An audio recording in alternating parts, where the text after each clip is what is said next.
এবারের Asia cup ঘিরে শুরু হয়েছে অনিশ্চয়তা।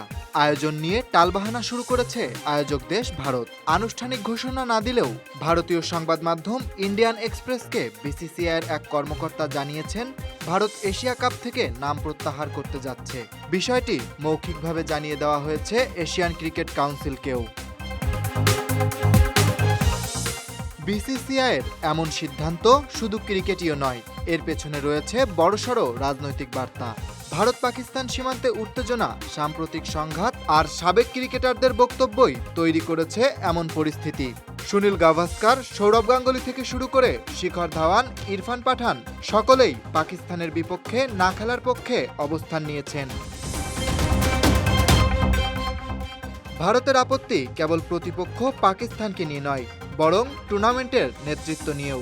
কারণ এশিয়ান ক্রিকেট কাউন্সিলের বর্তমান সভাপতি মহসিন নাকভি, যিনি পিসিবি প্রধান, একই সঙ্গে পাকিস্তানের স্বরাষ্ট্রমন্ত্রীও। এই অবস্থায় ভারত চায় না পাকিস্তান নেতৃত্বে থেকে কূটনৈতিক বা ক্রীড়ামঞ্চে সুবিধা পাক। ভারত এশিয়া কাপ না খেললে বড় ধাক্কা খাবে এর আয়োজন। প্রথমত, স্বাগতিক দল না থাকায় টুর্নামেন্টটি সরিয়ে নিতে হবে অন্য কোথাও। সেক্ষেত্রে আলোচনায় আছে শ্রীলঙ্কা ও আরব আমিরাত।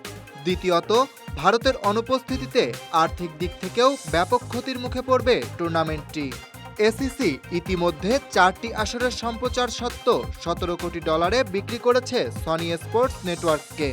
এই চুক্তিতে একটি মৌখিক শর্ত ছিল, প্রতিটি আসরে অন্তত 2টি ভারত পাকিস্তান ম্যাচ থাকবে। ভারত না খেললে চুক্তির সেই শর্ত পূরণ হবে না।